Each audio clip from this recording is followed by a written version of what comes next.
Good evening and welcome to Open Your Mind Radio. You have myself, Alan James. And myself, Stephen George. Good evening. Good evening. It's Sunday the 12th of April 2015 and the weather was great for the week, I have to say. Brilliant that the kids were off school and we had the week of sunshine, so it wasn't too bad, Steve. I prefer if the kids were in school and we had the week of sunshine. No, it was absolutely fantastic weather this week, yeah. Of course, it changed yesterday and it was kind of a little bit changeable this morning. But yeah, the sun was out when I was driving up this evening and not sure exactly what the forecast is like for next week. It's probably more rain and doom and gloom, I suppose. Yeah, oh well, we had a bit of sun. That was there somewhere last week. It was, yeah. The last few days. Okay, a guest on the show tonight is a chap called Kevin Todeschi, and he's going to be talking about Edgar Cayce and loads of information about Edgar Cayce. He's a 20th century prophet who had something like over 14,000 readings. He did about 14,000 readings. So we're going to be talking about different areas of the readings that Edgar did with Kevin in a few minutes. But before we do that, let's find out what the communication channels are. Okay, communication channels this evening, Mary. The communication channels are email info@oymireland.com, by phone 046 927 1212, and you can also contact us direct through the OYM chat room. Thank you. 046 927 1212 is the number this evening if you want to ring in and speak with our guest this evening, which, as Alan mentioned, is Kevin Todeschi. We also have two chat rooms, as you are all aware. OYMradio.com. You will see the chat room there on the left-hand side. Check out the link. So several people already logged in. Say hi to you. We also monitor peoplesinternetradio.com, the chat room on there as well. So questions will be taken from both of the chat rooms for our guest this evening. You can also, if you are not near the computer, you can check us out on the OYM app. That's OYMradio.com. There is a pop-out player. If you are on the computer, I should say. It's not if you're not on the computer, but you do have the pop-out app there on the PC on the top. You have the two links, and for anyone listening on or wanting to listen on iPhone or Android devices, you can go to the TuneIn Radio link. That is also on the website, and if you are not near the website, go to the TuneIn Radio link and just type in OYM Radio or Open Your Mind, and you will find us. We are on there for your listening pleasure. Alan. Cheers, Steve. Okay, just a couple of things. As usual, before we go down to and get our guest on, just to let you know that there's a website out there called liveradio.ie, and we got an email during the week saying that we have been approved to go on that website. So if you do want to look for OYM Radio, you can go over to liveradio.ie. Apparently has a list of all the radio stations in Ireland, or the majority of them, so you can find us on there. And the other thing that happened during the week, we spoke about the Garabandal miracle. Garabandal is a village over in Spain, and they had a miracle like Fatima over there in 1961. And I linked up with the chap. He's going to be coming on the show in a few weeks' time. Glenn is his name, and he has a Facebook page. And during the week, this is the second time I've seen this happen. Somebody posted up again. You have a rogue element posted up some dodgy video footage, and I won't go into what it was, but it wasn't very nice. So basically, I don't know whether Glenn actually seen it on the Facebook page, because some of these postings, they go up on your Facebook page, and you as the owner of the Facebook page are the one that doesn't see it, but everybody else does. So obviously myself and people on the Facebook page informed Glenn that I was there, and the person and the content was removed. Now this is the second time that I've seen this happen. Ian Crane also had a Facebook page as well, and I've seen people doing the same thing on Ian's page. And it got to the stage where I just decided to remove myself from the group, because it was just ridiculous. There was too much of it going on, and nobody seemed to be doing any administration on the page. So I decided to remove myself from the group. So just be careful. But something that did happen during the week, one of my Facebook friends, it's a lady over in America, and she does very good posts on Facebook, good videos, good information. And I got a PM message saying, check out this link. Of course, because her links are pretty good, I clicked on the link, went on the page, and it brought you into other links on the page, and there was a video where you had to click on, and I thought, you know what, that looks decidedly dodgy. I said, that looks something suspect, so I want to find out more about this first. So I closed down the page, and I sent her a link, and I said, what's this video about before I click on it? And the actual link came up again, but with no kind of, oh, the link's about such and such, and I thought, this is dodgy. So I sent her a Facebook message, and I said, I think you've been hacked. And about an hour later, she came back to me, she said, don't touch any links on my page, my Facebook has been hacked. Do they call that being fraped? Is it that? Fraped? Is that what that is? I don't Facebook know. raping, and where they hijack your page and do all sorts to it? Yeah. So I don't know. So just be careful. So just because you have a Facebook friend and they put links on your page, just be careful that if they put up a link and they say, oh, you should click on this, check it out before you click on it, because this is obviously getting more common and more regular. And there's a few other people I think in the past has happened to as well. So just be on your guard, because you know this is happening. So right, okay. How's your week, Steve? Yeah, my week's fine. As you know, I took a little bit of time off this week. There's a few things that I needed to do, and I just wanted to give a plug for YouTube videos. I'm not endorsing YouTube by any stretch, but there's a lot of good people on YouTube who put up some great information, and not just from stuff that we would look at that would interest us, you know, from an alternative media point of view. But people are putting up a lot of instructional, informational videos for the likes of home maintenance, car maintenance, and car maintenance actually came in very, very handy this week to me. I'm just mentioning, just throwing it out. The starter motor packed in on my wife's car, and we were looking at €120 for a new one, and then whatever it would cost to get a mechanic to fit that. But I was able to source one locally in a scrapyard that was guaranteed for 3 months, and I think it was €45. And thanks to the YouTube video, I was actually able to get under the car, whip out the old one, and put in the new one. And I'm not saying I'm a tight arse or anything like that, but it's great when people will actually take the time, and whatever skills that they do have, they will make videos for people like me. I know, and I just thought it was absolutely fantastic. It really got me out of a hole, and I was just going to say, like, would it really kill any of us, anyone who has a skill, and if we're doing something like that, just to make a small video and stick it up there, because you will benefit people. Of course, mechanics probably are coursing me. If there are mechanics listening, they're probably going to be coursing me. But you know, in times of austerity, when there's not a lot of cash around, and you know, people kind of are struggling to get from A to B, I think it's a great idea that someone will take the time and do something like that. And I just wanted to kind of just mention it, you know, in the hope that if anyone else has some skills out there, that they could do some videos, because you know, you never know when you might help someone out. Can I just jump in there quickly? Yeah, you just did. He did a great job on the start, by the way, so fair play to Steve for doing that. But I thought you were going to say about the nut. You're going to say about the nut? No. Go on, say about the nut. He just needed to tighten his nuts, that's all. His nuts were loose. Yeah, no, we got it in, and we started the car, but it didn't start, and we were kind of scratching our heads, but eventually we found out I forgot to tighten one of the nuts. The most important nut. You know, so tighten your nuts. So, just touching base on what Steve said there, if you want to pop over to the OYM website after the show or during the show, I have put an article up there regarding time banking. Now, I've mentioned this before on the show a couple of years ago, and I'm currently speaking to 2 websites at the moment that have time banking software, because I'm a chap who I'm trying to get, you know, involved in designing a time banking system with him. It'd be great to actually get this rolled out across Ireland, because the way things are from an austerity point of view, time banking would be ideal. And what Steve is talking about, giving your time and swapping time, is exactly what time banking is all about.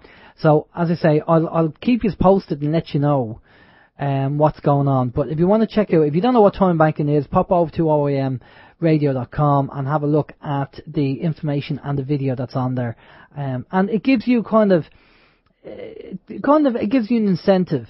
to helping out other people. It's like when we said talk about joining the National Land League, the local league. If you're at home and you've plenty of time but no money, then use that time, and it gives you a bit of self-worth as well.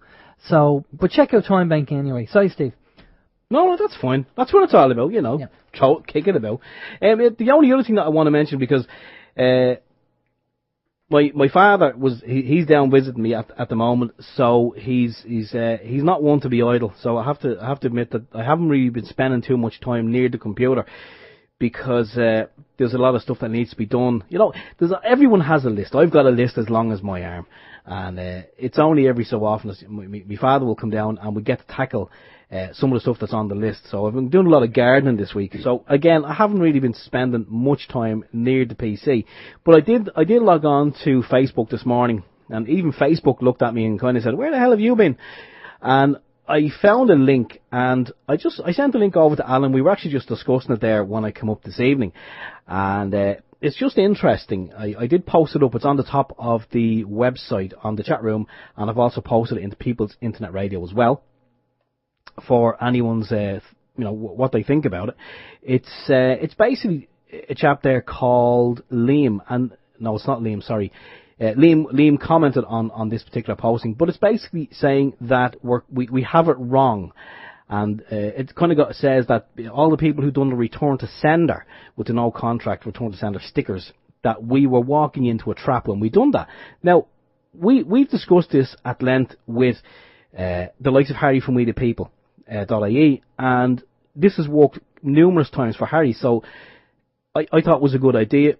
We went with it with the Irish water packs. But this link is now saying that we walked into a trap, and then by doing that basically once we returned to sender, we confirmed to Irish Water that you got the right person and you got the right address, because here we're sending it back to you, and therefore they knew where to send the bills. I'm not 100% sure exactly what's going on, but one of the chaps that commented on the particular posting, his name is Liam, and he gives some good information. Well, he hints at some good information, but he basically says stuff like that when we were registered at birth, that was kind of when a contract was made between us and the state, and that the state can basically do what they wish because of that contract. And we can stamp our feet, hold our breath, and march up and down O'Connell Street till the cows come home. And he says it's kind of not going to make a damn bit of difference. I was kicking that around with Alan, as I say, and you were saying about the contract, because we didn't actually make the contract. It was made on our behalf. Yeah. And therefore, and Alan gave a good point. He says he wouldn't be able to sign a contract on my behalf. It wouldn't be accepted. But yet, a contract was brought into place based on my parents, your parents, Alan's parents, whatever, registering our birth with the state. So we're going to be looking into that now. I've actually contacted this chap who wrote the information. I'm going to wait and see if he actually gets back to me. But there's a lot of kind of new information coming to light now in relation to the whole, Irish Water, the state, and kind of contracts. So I can't say too much at the moment, because, as I say, I only seen this morning. So depending on what information I get back from this guy, we should have some good information next week, hopefully. Okay. Unless have you anything you want to add to that? No, we'll touch base. So we're going to be talking about sovereign stuff next week anyway. In next week's show, we'll touch base at the end of the show about that. Cool. Okay, well that's really, as I say, because I've spent so much time in the garden getting sunburned, I don't really have too much more to mention. So that's it in a nutshell. How was your week? Okay, just a couple of things as usual. Just from me, crime prevention, just be on your guard, people, just to let you know. There's a serious incident occurred in County Meath last Thursday at approximately about 10 to 4 in the morning, when a man was on his way home from work, and he was pulled in by what he believed to be an unmarked police car using a blue flashing light. When he was stopped, he was approached by a man and asked for his driving licence. He was then hit across the head with an implement. The injured party received a blow to the head which knocked him unconscious. He woke a few hours later lying on the side of the road and saw that his van had been stolen. So it was basically it was later recovered by the Navan Garda station. And so obviously, if you do live in that area and you know anything about it, please contact Navan Gardaí. But just to be on your guard that, I mean, for something like that to happen, where somebody's pretending to be an unmarked guard in a police car, and you stop because you think they are, and then that happens. So just again, you know, it's awkward, but just be on your guard. Obviously, people are getting more and more desperate these days, and you just have to be on your guard. I know it's not great information, but it's, you know, just be on your guard. Right, okay. The other thing is that talking about society, and you know, we are the kind of change that we were waiting for. We are the people that we're waiting for to make the change. And I think with the way the government is, you know, at the moment, and they have their revenue streams, and they don't want to have any changes taking place because obviously their revenue stream will be affected. So, you know, we need to do as much as we can to change the system, because with the election coming up as well, you know, I mean, you all know this, and we're all aware of this. We just need to, you know, crack on and get on with the work and get it done, and wake up as many people as we can. Now, obviously looking for good news stories and things that have gone on. If you have any information regarding any good news stories, obviously send them in to us, and we'd be happy to read them out as well. You know, because we want to stop, you know, evictions and all that kind of stuff. Any good news, send it off to us and let us know.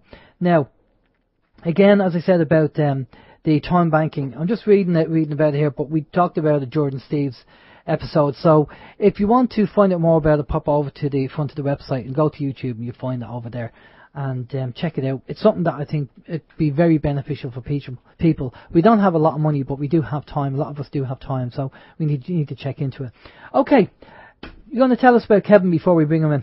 Yes, I'm going to tell you about Kevin. We have Kevin's bio here. I won't even try and do it all in one breath, because it is a massive bio. Kevin is a good man, and he's done a lot of good work. Anyway, guest is Kevin J. Todeschi. And Kevin is an executive director and CEO of Edgar Cayce's ARE. That's the Associate Research and Enlightenment. That's edgarcayce.org and Atlantic University. He's responsible for managing the day-to-day operations of the Edgar Cayce organisations. As both student and teacher of the Cayce material for 35 years, he has lectured on 5 continents in front of thousands of individuals. He envisioned the Cayce's organisation multi-million-dollar renovation and construction projects. Jeez, I do apologise. Which added 11,000 square feet to the international headquarters campus and renovated the organisation's facilities. Kevin is a prolific writer.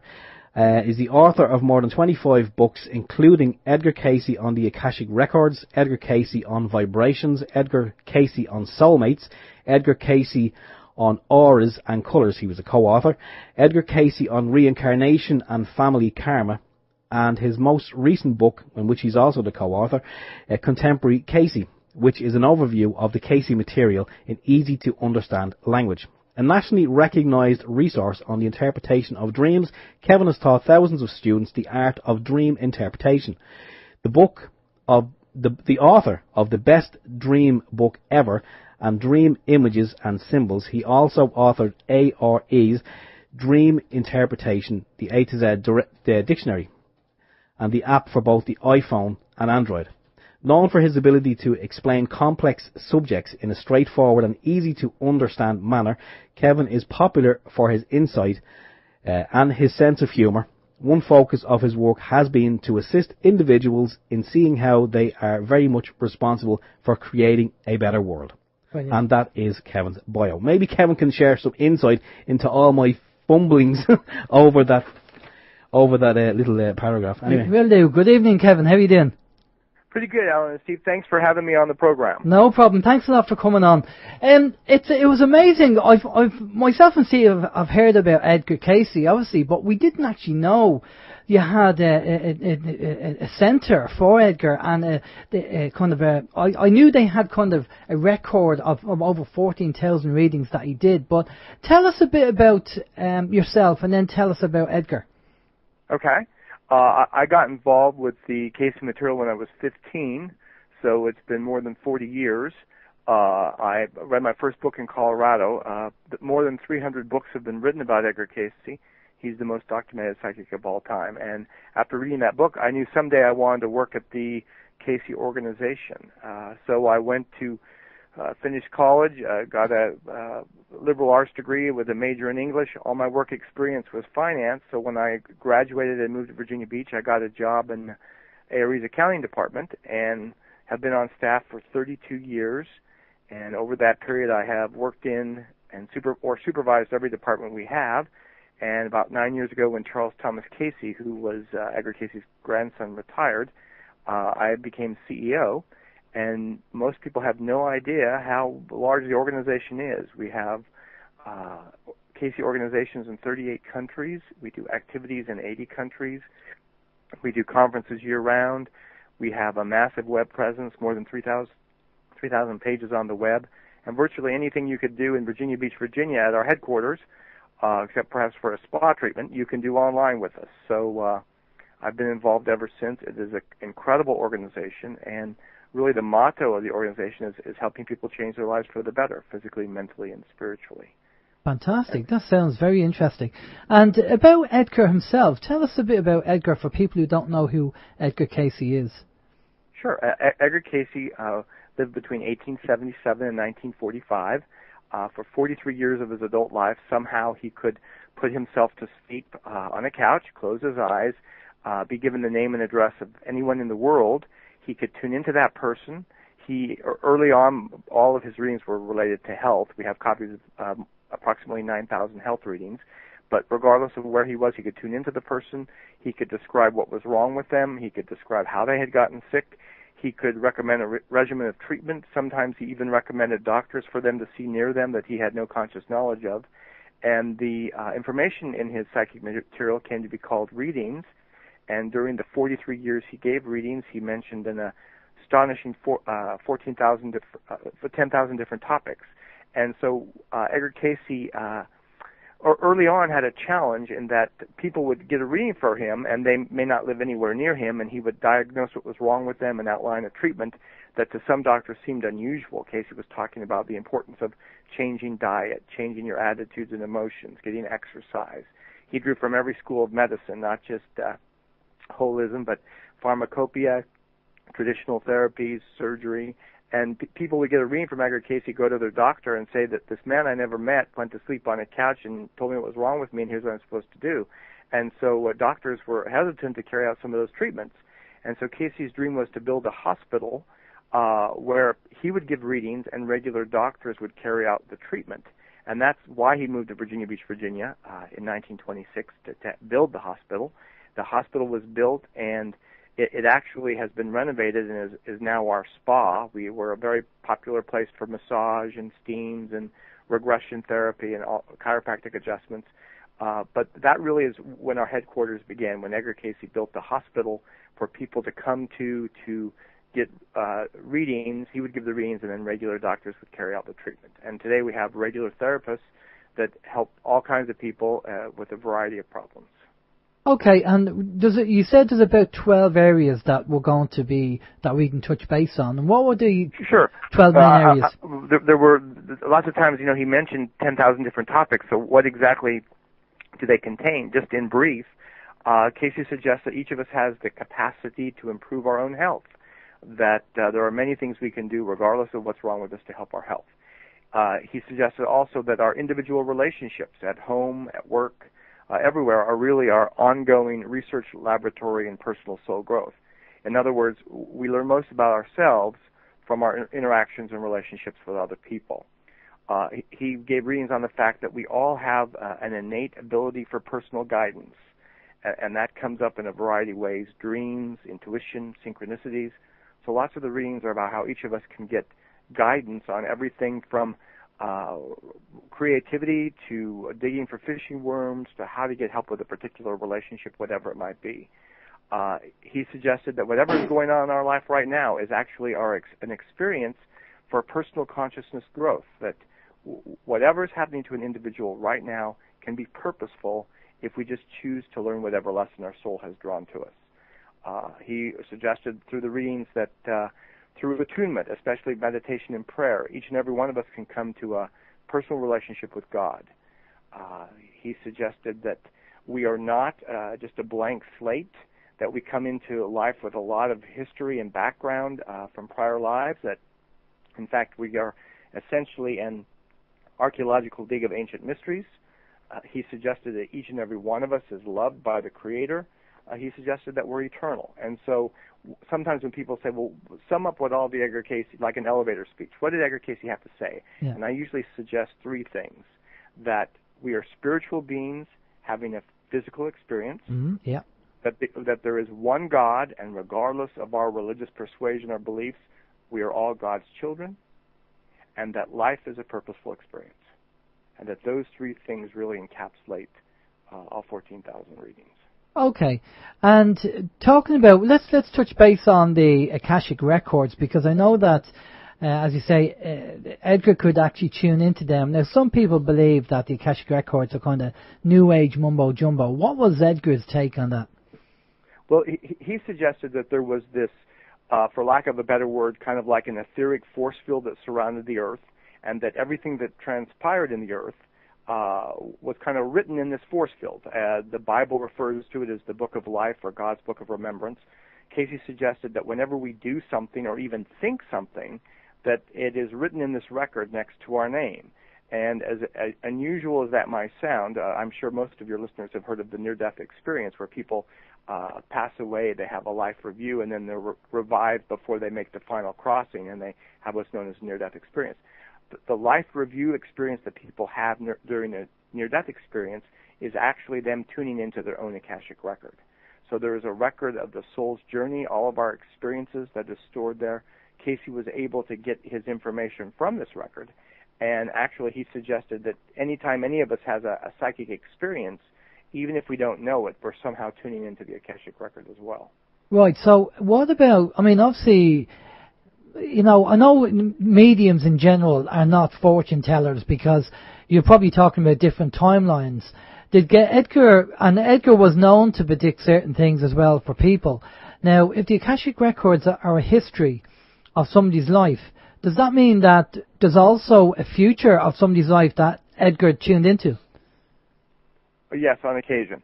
That the Akashic records really have three components. They're a record of the past. They also pull together exactly what a soul needs, exactly when a soul needs it. So that, for example, let's say I really need to have a better understanding of how to be patient. That one of my goals in this life is to be more patient.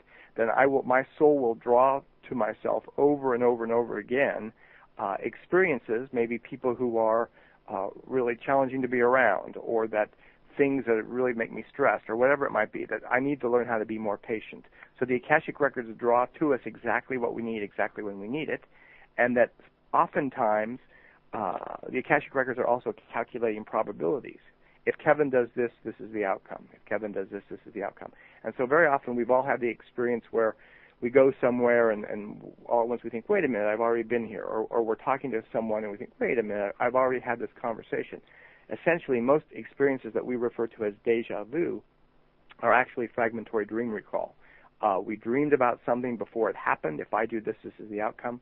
And because we don't really always remember our dreams, in fact, most people don't remember their dreams, it's just a little bleed-through of a dream we had the night before, because Casey suggested that nothing of significance ever happens to us without it first being foreshadowed in the dream, because we are actually constantly tuning into our probable futures through the Akashic records. Right, okay. And how does some people have a third eye where a movie or something is played out in their mind, and it could be just information, or it could be a warning, like something that might be coming down the line. Had Edgar ever talked about the likes of third eye, I won't say clairvoyance, but the third eye video? Well, I mean, lots of people experience psychic ability in different ways. So we all have a third eye. Sometimes people actually are more visual and they'll see pictures. Sometimes people are more auditory and they might hear a voice like a warning. Sometimes people are more sensory and they just might feel things. So it's actually an experience that everyone can have, and depending on how the person's wired, they might perceive it a different way. But Casey would say that essentially to be forewarned would be to be forearmed. sometimes we get inclinations of things that are coming our way so that we can either prepare for them or change the outcome. Right, okay, because there is I believe there's only a handful of people in the world that can tune into these Akashic records, like properly. I would disagree with that. I would say that Edgar Casey would say that we've all had the experience where we meet someone for the very first time and we don't like that person, or we meet someone for the very first time and we really love and admire that person, and where does that come from? Casey would say that actually every time we encounter an individual, we're actually picking up on our relationship with that person from the past, and we pick up that relationship exactly where we left it. So do you reckon that person was in a soul group from a previous life? Something right. Like that? We're constantly interacting with people from the past, and from Casey's premise, he would say a soulmate is not necessarily someone that we're going to run off and marry, but instead a soulmate is someone we have an emotional attachment to, and sometimes that is a negative emotional attachment, and sometimes that's a positive emotional attachment. But we keep bringing back these same relationships with the end in mind that eventually every single person we come in contact with, we have to feel unconditional love for. And so we'll be coming around for a long time to come, but that is the goal. And the goal is that we'll keep on reincarnating over and over again. Until we totally imbue love. Right. Until every single human being we totally love, we will keep coming back. Okay, well, Enda Kenny's going to have a lot of lives to go through. Sorry, Enda Kenny is our Taoiseach, our Prime Minister, and he has obviously a disdain for the Irish people at the moment. So he's going to have a lot of lives he's going to be living. Tell us something about Edgar's belief on health. One of the things I come across, I just said to you there before we went live, that one of the statements Edgar made was that if your body is more alkaline, you've less chance of disease happening in your body rather than it being acid. Tell us about that and about his belief on health. Sure. A lot, of course, most of the readings are about health. So Casey gave a whole overview of how people can stay healthy and well, and a lot of it has to do with the foods we eat. When Edgar Casey was giving readings, he was recommending mostly fruits and vegetables, and then lean meat, not so much red meat, but poultry, fish, that kind of thing. He was recommending plenty of water, not too much sugar. He was recommending foods that help to promote an alkaline system, and he suggested that it was a lot harder for an individual to get sick if their body was alkaline, and that if someone's body was constantly acidic, it was actually a lot easier for that person to get a very serious illness. So Casey's material recommends things that are alkaline producing. There is a product that he was even recommending back in the 20s that's still out there called glycosymphene, that he suggested, for example, if you have a cold or if you have allergies, that if you take a few drops of glycosymphene, it is an instant alkaline producer, and it actually makes you feel better almost immediately. There's things you can do at home, even if you don't have glycosymphene. You could take a quarter teaspoon of baking soda, for example, before you go to bed, and that helps to promote alkalinity. So as long as your system is alkaline and you eat well and you exercise and you hold positive attitudes and emotion, it's a lot harder for your body to get sick. Okay, I mean, that's great. We have talked about health before. We've had doctors on. And we've talked about the kind of acid-alkaline balance in your body and mentioned about bicarbonate of soda and MMS and a few other treatments that people could actually take. And I think it is very important that people be aware of this and about the acid and alkaline. And that's one of the things I did pick up with Edgar. Did Edgar ever diagnose people with cancer at the time and come up with a cure or a way to treat it? Well, yes, he did. He gave a number of readings on cancer and for all kinds of cancer. And at the time, the regimen of treatment was different based on the different kinds of cancer.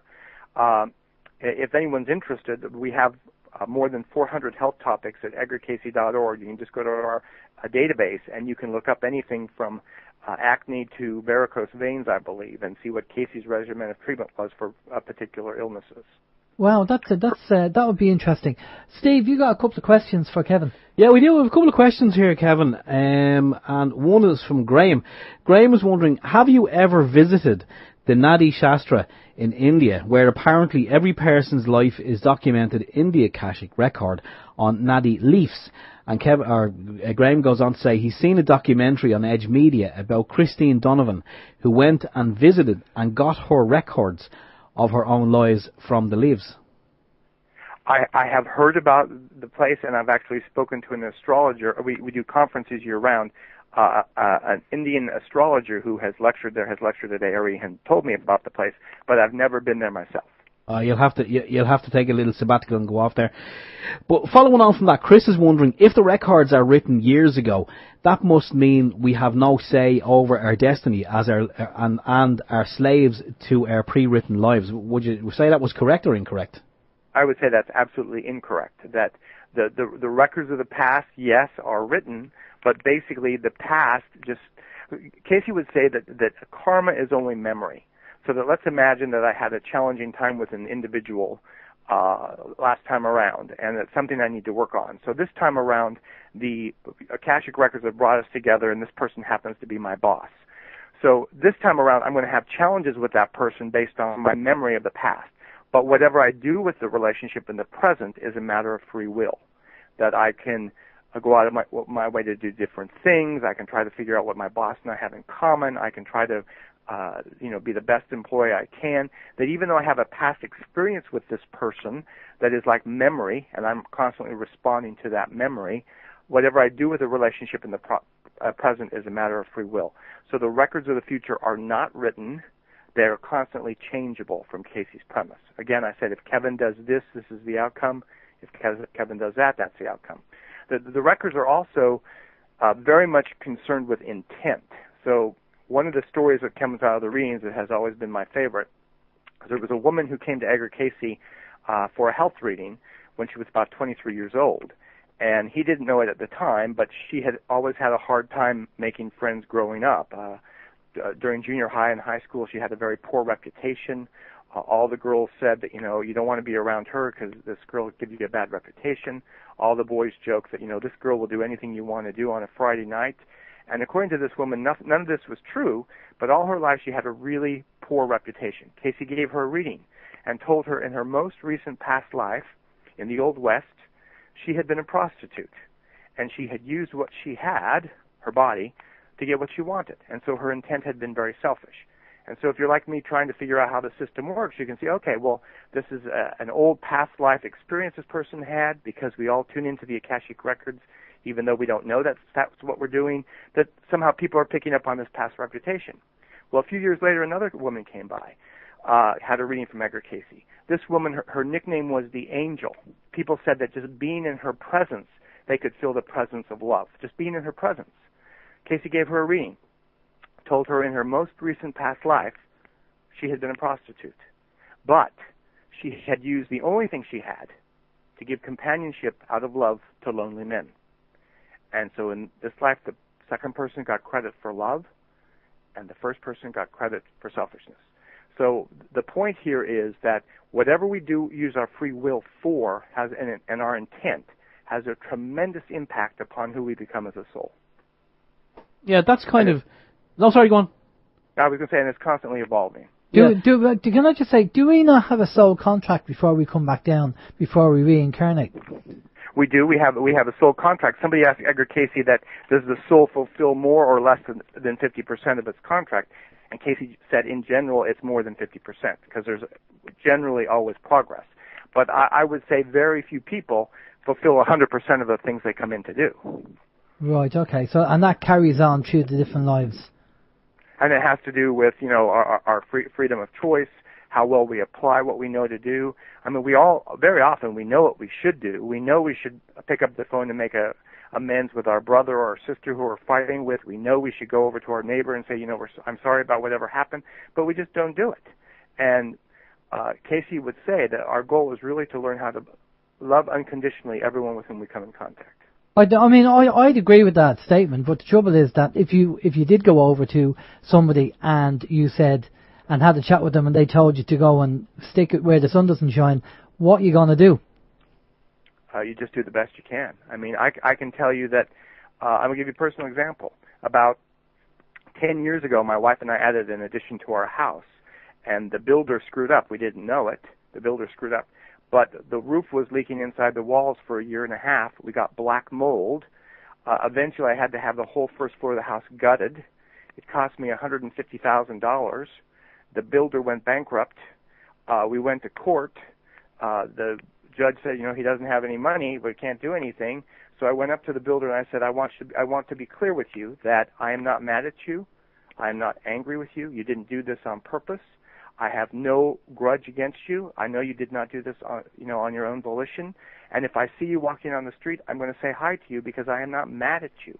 I want to be very, very clear that in our next lifetime, I don't want you to be upset with me over $150,000 because I'm holding no grudge. Of course, his eyes got really big and he thought I was crazy, but I meant it, that we really have to be the best we can be no matter what happens to us. Our life is not created by what happens to us, but how we respond to what happens to us. That's what creates our life. I thought you were going to say he turned around and came back and fixed it all for you for nothing.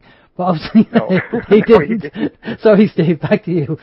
No, I was just thinking that, remember we've heard before, when you're talking about the Akashic Records and free will, it's to me it's kind of like where people have said to us before, it's like all possibilities exist.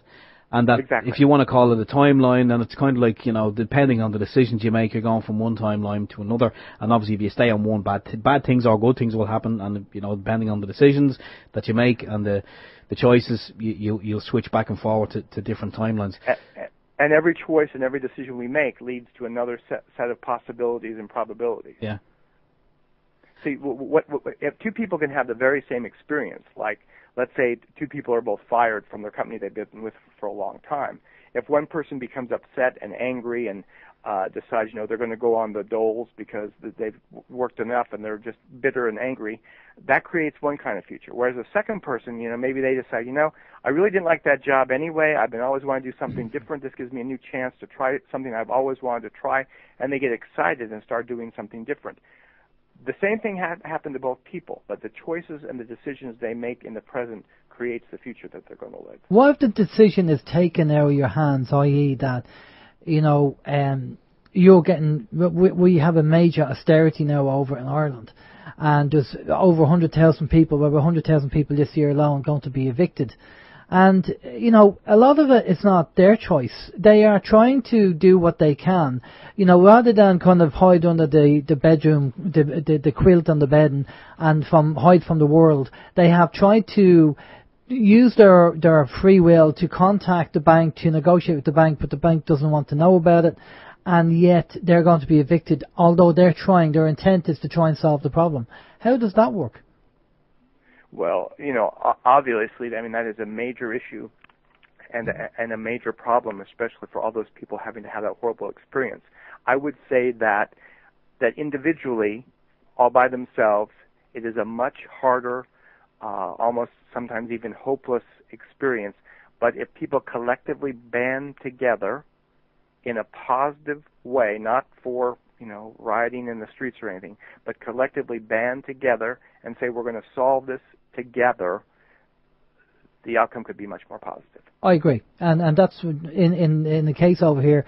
We have groups like the National Land League and the Hub who are volunteering, banding together, sharing knowledge, and trying to help people out, which is what we all need to do. We want to do a hell of a lot more of that over here and change the whole scenario into our favour. And wake people up at the same time. Sorry, Steve, you've got more questions there. Yeah, we do. A couple of people asking this question, Kevin, on both of the chat rooms. I don't know, they're kind of interested in your thoughts on the fact that some people seem to say that David Wilcock is the reincarnation of Edgar Cayce. Well, Dave Wilcock definitely says that, but so do about 100 other people. We have so many people claiming to be the reincarnation of Edgar Cayce that we actually have a form letter for it. I'm not making it up. We do have a form letter for it.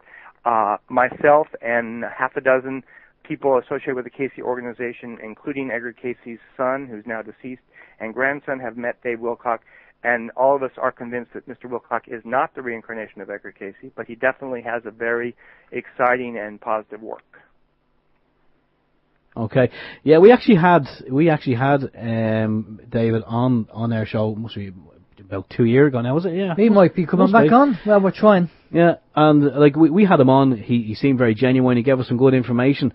And then a couple of weeks later, we seen he's getting slated across the internet, you know. But yeah, I mean, I've met him personally. He's a very nice guy. But again, I mean, there's a reason people think they're the reincarnation of Edgar Casey. Lots of it has to do with tuning into a prior soul experience when perhaps they were with Edgar Casey, or somehow having an affinity with the Casey work.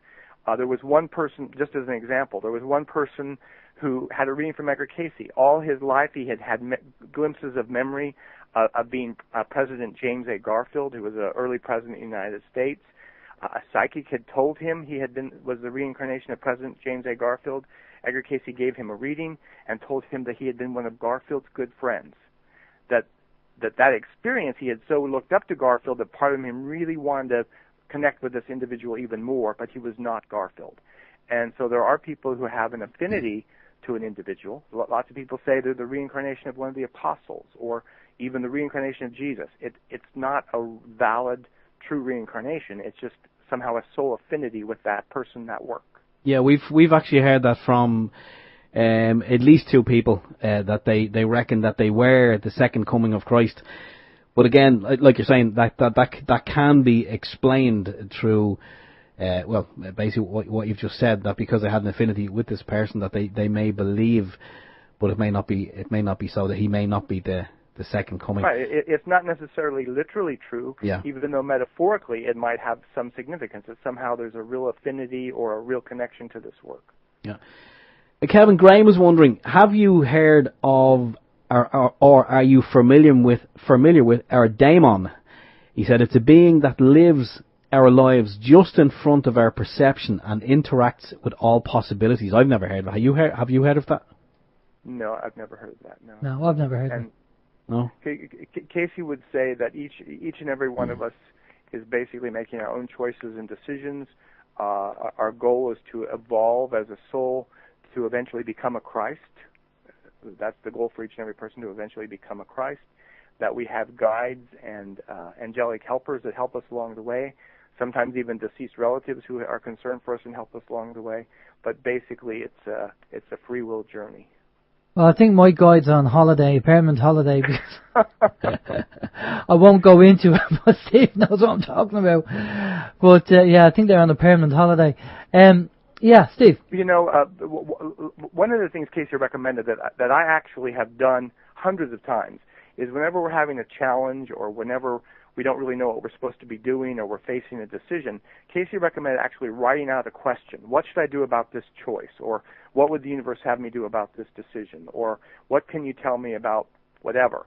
And to dream on it. And that you can get real valid guidance. I can give you a couple of examples for myself. When I first got involved in ARE, we have these ecumenical spiritual discussion groups all over the world. We have them online. We've got them in the United Kingdom. We have them in Ireland. They're all over the place. And so when I was about 20, I got in the study group. This is before the internet. And I was in a group, and everyone else in the group was probably in their 40s and 50s, maybe 20 years older than me. I felt like they were so much wiser. And about every 6 months, this group would write out a question. We would all pick a question together that we were going to dream on for a week and come back the next week and see how we did. And the question the group had decided to pick was, what do I need to work on spiritually? Well, I never remembered my dreams, and I had never asked a question, so I was kind of nervous that, I'd come back to this group of 14 people, and I'd be the only one without a dream. So the first night I read my question before I went to bed, what do I need to work on spiritually? I did not remember a dream, so the next day I was even a little more anxious. But I read it a couple times before going to bed, and then I had a dream. This was my dream. I dreamed that I was in Egypt, and at that time I had not yet been to Egypt. I've been 6 times since then. We do tours around the world. ARE does tours. But at the time I had never been to Egypt, and I was with about 50 people from ARE, the Casey organization, and we were on this big tour of Egypt, and I'm coming out of the giant pyramid, the Great Pyramid, and just as I step out of the pyramid, somebody in the group yelled really loud for everyone to hear. By the way, Jesus taught Kevin some dance steps, and Kevin wants to show them to you now. And I was kind of surprised, shocked even. All these people were gathering around me to see what I was going to show them, and I thought to myself, well, I can be a team player. Maybe I can come up with something. But I didn't know anything about dancing, and I never remembered meeting Jesus. But as all these people were sitting down to watch me, someone I didn't care for, someone I didn't like really, walked in front of me, and excuse the language, but in my mind I thought to myself, what an ass, as this person sat down, what an ass. So as soon as I thought that, I looked out over the desert and I saw Jesus standing there. And he thought back what I had just thought. And his next thought was, more than anything else, you need to work on your thoughts. So I woke up the next day and I had written down, what do I need to work on spiritually? And from the big guy himself, I got, work on your thoughts. And I was blown away by that. And since that time, I can tell you I have made major life decisions. I have gotten psychic guidance. I have gotten all kinds of experiences just by asking a question in a dream. And it's been amazing. Well, okay, that sounds very interesting, and something that everybody can do is going to be very easy. Just give it a go. I think the frustration after a few nights would probably kick in if people don't get an answer, but it's perseverance, I think, yeah? Well, and if you try it and nothing happens, what you do is you trade questions with a friend or a spouse or someone you're living with, and then sometimes we feel more emotionally connected to helping someone else with their question than we are with our own. Right, okay. Well, that's interesting. That's a good experiment for people to try and give it a go. That's interesting. Yeah, Steve? it really can help. It really can. Excellent. Steve? Yeah, Graham has got back to us. He said he's going to send us over some information on the daemon theory, so we can check that out, and maybe we can kick it around at a later date. Okay, great. Just in relation, when you spoke earlier, Kevin, about unconditional love. Lee on People's Internet Radio put up this comment, and I'm sure he's not alone, but he reckons, and if you look at it from his angle, you can see where he's coming from, but he reckons unconditional love is nonsense. Ask the people who've been abused by the system at home, etc. And I'm guessing what he means is people who have been, like children who were in care homes and who were sexually abused and stuff. He said it sounds great, but people don't forgive they don't forgive too quickly. And it does sound great, but he said unconditional love, no, he thinks it's nonsense. Maybe that's what they have to learn. Maybe they have to be bigger. I don't know. But learn to be abused. I would always say I would never impose looking at, well, what about this person and their experiences? I would say I always put it on myself. What is it that is preventing me from learning unconditional love? I don't want to take over or take on someone else's experiences. I can tell you that there are occasions when people choose a horrible abuse at a soul level, or they choose a horrible circumstance so that they can eventually help people with that very same problem. Yeah, I choice that some people make. I'm not saying everybody. That some people make. You say, you know what? I would really like to help this person with this, and they have that experience so that they can help others. I'm not saying everyone does that. Probably not. A lot of people do that, but you can make a choice to help other people with the same experience. I know where you're coming from with that, because I know a lady that's exactly the scenario. But I know if she was tuning in and listening to the show, she would say, I would never ask to be abused. But we're talking about on a soul level. Mm-hmm. So she wouldn't be aware of that agreement before she was reincarnated. She actually didn't believe in reincarnation either, funny enough. I understand. Well, I mean, I can't remember what I had last week for breakfast. So, I mean, it's not unusual that lots of us cannot totally remember our past lives. But we do need to remember that if the soul is like your hand, if you can look at your hand and think, okay, that's what my soul is like, at any one time we're just manifesting some aspect of the soul like a finger. So we are a much bigger archaeological dig of past life experiences and choices than we could even imagine. I do think intent is very important. Your intention. Absolutely. And free will is, I always see the future as like timelines, like, multiple motorways side by side, and depending on the choices you make, depending on which road you take. So when say Edgar might have been, or medium might give you something from, the future, or say, somebody says, oh, you're going to buy a red car next week, it's not really set in stone because they're only seeing one timeline. And you might end up changing your mind during the week and end up buying a blue car. So when you get a prediction, or maybe when Edgar made predictions, he was only giving you, the most probable timeline based on what's happening now. That's my understanding of it. Absolutely. That based on, all the psychic can do is based on current choices, current trends, the way the energy is currently moving, here's the outcome.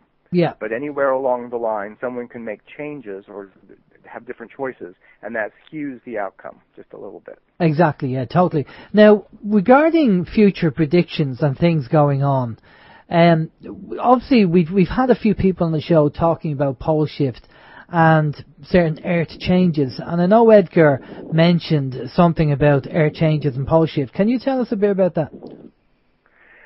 Sure, I can tell you that there are probably, I've been all over the world giving lectures for ARE actually, and very often they'll say, where are you from? I'll say Virginia Beach, and many times people say, oh, Edgar Casey, that's where Edgar Casey's from. Isn't he the one that talked about California falling off into the ocean or something like that? Of the 14,000 readings, there are essentially less than 20 that talk about global earth changes. So less than 20 out of 14,000. And yet somehow that material has become the most prominent in some respects. I think part of us likes to have a good scare. But that said, Casey suggested that there are things such as pole shifts, that the pole, the center of the Earth was shifting, and that eventually we would have global weather changes, for example. He suggested that Virginia Beach, which is somewhat moderate, would become much more tropical. He suggested in a number of places that these were gradual changes, not cataclysmic, but that we were in the midst of some major Earth changes in terms of our weather, in terms of delivery systems of food, in terms of water, various things like that. The goal from Casey's premise is that collectively as an Earth, we're supposed to learn how to work together, that we are going to realize eventually that we are responsible for everybody on this planet, and that there cannot be a group of haves, 1% of the population who owns 95% of the global wealth, that is not going to be a system that can last forever, that somehow there's going to be a leavening, he would say. There's a leavening, that somehow we're going to become much more interested in the well-being of every individual. We're going to become much more interested in terms of who we're becoming as people in the earth. We're going to be much more interested in healing and spiritual growth.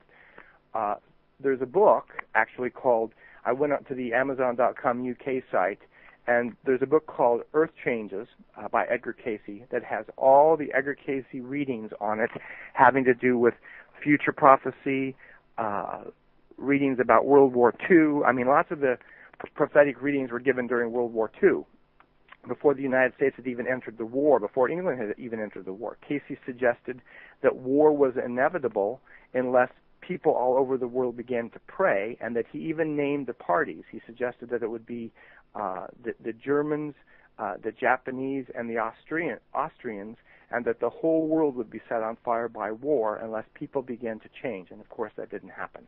But this book has all the Casey predictions on historical, economic, political, and global changes. I think it was like £2 when I looked it up just a little while ago. Okay, well, my understanding of a prophecy is something that will happen unless we actually make a change so it doesn't happen. So a negative prophecy, but sometimes a positive prophecy. I mean, he would say things like, this is inevitable. It is inevitable that we're going to come together as one world. It's inevitable. Okay, but what about the people, the global elites, who are psychopathic and they have no interest in getting the people together, divide and conquer, and they want the wealth? And, I mean, what about them? Did he say anything about them? Well, again, I mean, when we're looking at the eternality of a soul, the soul is eternal, 40, 50, 60 years does not seem like a whole lot of time in the face of eternity. So, yes, people may for a while think they get to be in charge, but at some point there's going to be a leveling and a reckoning, and I think that Casey would say that collectively we're headed for a very positive world future. Okay, well that's good.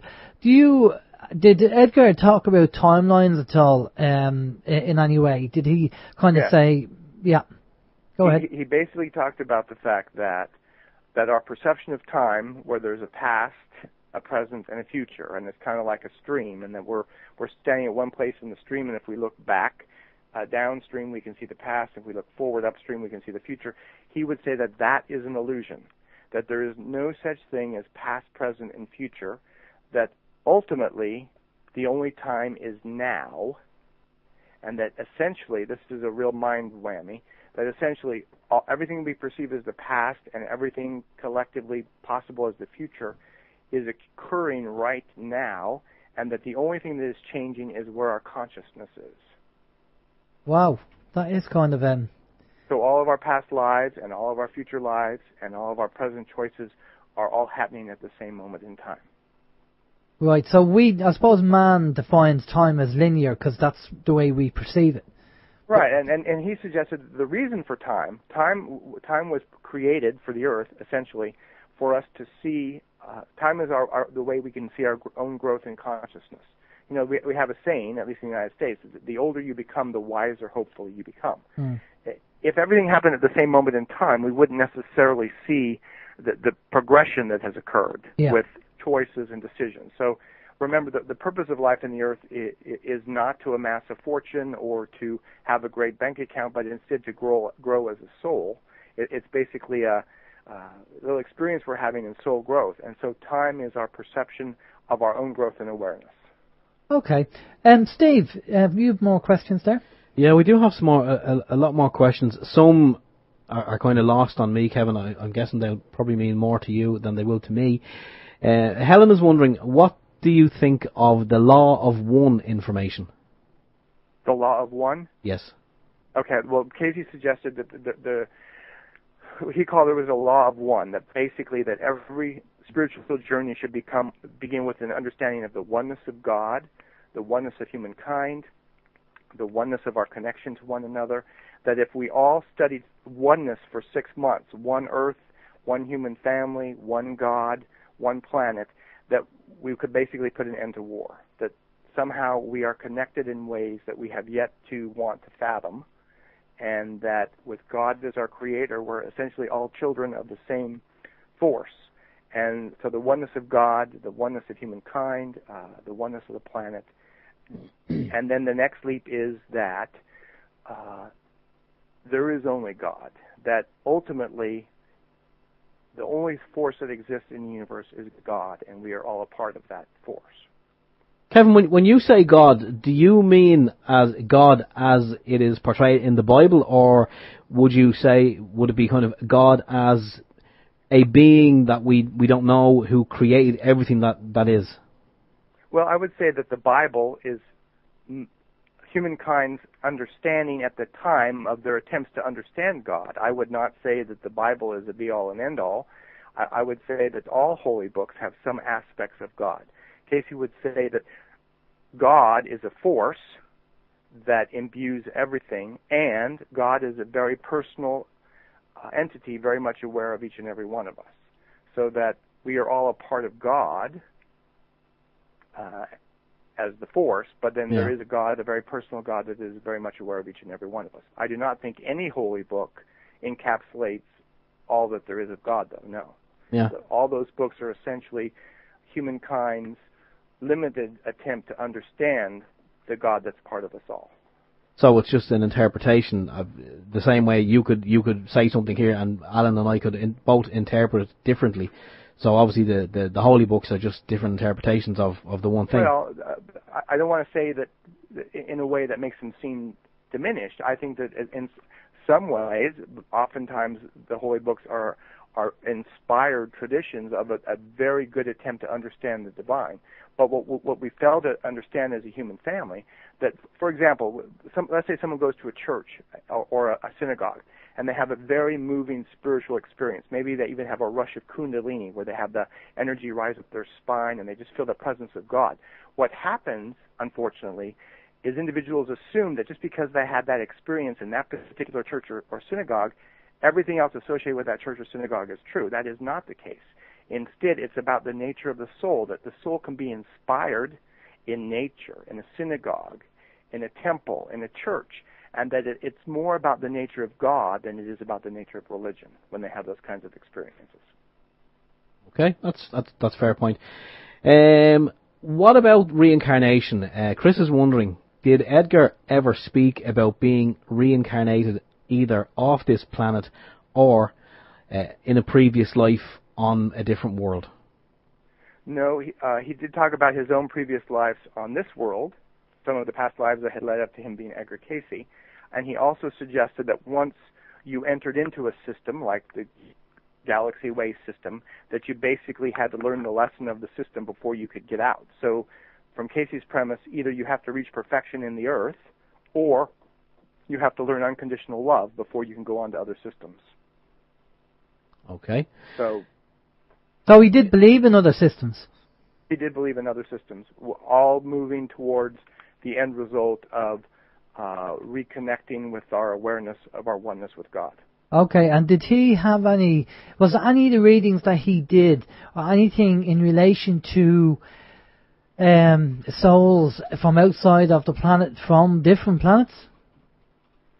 There are 3 readings. Well, keep in mind, most of the readings were given to people like you and I who asked questions. And so if Casey was not asked a particular question, he didn't necessarily volunteer the information. Okay. So this was long before UFOs. This was long before Area 51 in the United States. This was long before ancient aliens.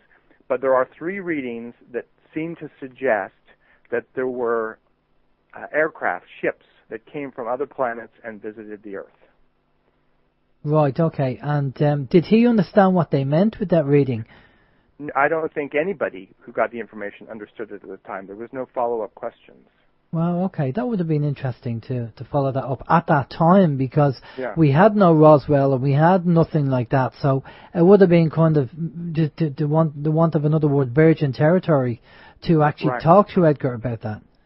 That's a pity. Has Edgar ever contacted anybody from a spiritual point of view? Do you know any mediums or anybody from a spiritual point of view that have contacted Edgar? I know lots of mediums who say they've communicated with Edgar Casey, and I know lots of psychics who say they've had communications from Edgar Casey. But it would be very hard to say about Hugh Lynn Casey, who was Edgar Casey's eldest son and the one really that created ARE around the world. He and his father set up a system where his father knew the answers to 3 questions. And whenever somebody would present themselves as being in communication with Edgar Casey, Hugh Lynn would ask the individual those 3 questions. And but Hugh Lynn's now been dead for 30 years, but according to Hugh Lynn, no one was ever able to answer the questions. Well, and did he pass the 3 questions on to you by any chance, so you could actually do the same thing? I have had the experience of asking the questions, and I've asked many people the questions, including people who claim to be the reincarnation of Edgar Casey, and I've yet to get the correct answers. That's like the old Houdini who said that if he could come back he would, and he never did. Yeah, but I also think it's important to remember the nature of the soul. I mean, if you know, for example, in the Bible, we have in the Old Testament the prophet. The prophets. The Old Testament suggests, "I will send you the prophet Elijah to announce the coming of the Lord." So we get to the New Testament, and everyone's wondering, you know, when is the Messiah coming? When is the Messiah coming? Jesus goes up to the Mount of Transfiguration with some apostles. They see him surrounded by light. Some of them think, my God, he is the Messiah. And one of them asks him, if you're the Messiah, where's Elijah? Because they were told in the Old Testament, Elijah's going to come back. And he told them, I tell you, Elijah has come, but they knew him not, and they knew he was speaking about John the Baptist. So according to Jesus, John the Baptist was the reincarnation of Elijah. But in the Bible, there's people who ask John, are you Elijah? And he says, no, I'm John. In other words, our soul individuality does not survive. It's incorporated into the whole oversoul, let's say, and so the personality is not necessarily going to hang on, only the individuality. Right, okay, so of course we don't know from what our previous life is, unless of course we are regressed and we find out that way. Right, or in dreams. Oftentimes we get it from dreams. Mm. You can also, through meditation and prayer, you start to remember some of your past lives. Yeah, okay, yeah. Steve, you have more questions there for Kevin? Yep, I do indeed. This one came in a little bit earlier in relation to Ezekiel 18.4 or 18.4. Again, this is kind of lost to me, Kevin. So I'll just read it as it was written. Maybe you can decipher it. But has Kevin read Ezekiel 18:4 as it says that the soul dies? And by the way, Ezekiel was one of the greatest seers of all time. He absolutely was. I am not familiar with the quote off the top of my head. I can tell you that Ezekiel had an experience that is worth noting. Ezekiel was in prayer and meditation, and all at once he saw a whirlwind, and out of the whirlwind he saw a creature that had the face of a man, the face of an eagle, the face of a cow, and he wondered what all that was about. And later on, hundreds of years later, John on the Isle of Patmos is in meditation, and he's meditating, and he sees a sea of glass. And out of the sea of glass, he sees a cow, a man, a lion, and an eagle. I forgot to mention the lion on Ezekiel. Casey suggested that we have symbols associated with the four lower centers in the body, our gonads, our Leydig, our adrenals, and our thymus. And as we meditate and that energy rises, we have visions of such things as a cow, a man, a lion, and an eagle, because we're wired for spiritual attunement. We're wired for symbolism. That's mostly what I know about Ezekiel, that he had an experience very similar to what John had at Patmos. Okay, hope that. Well, yeah, hopefully that will answer the question. I wasn't aware of it anyway. It's not something that I would understand.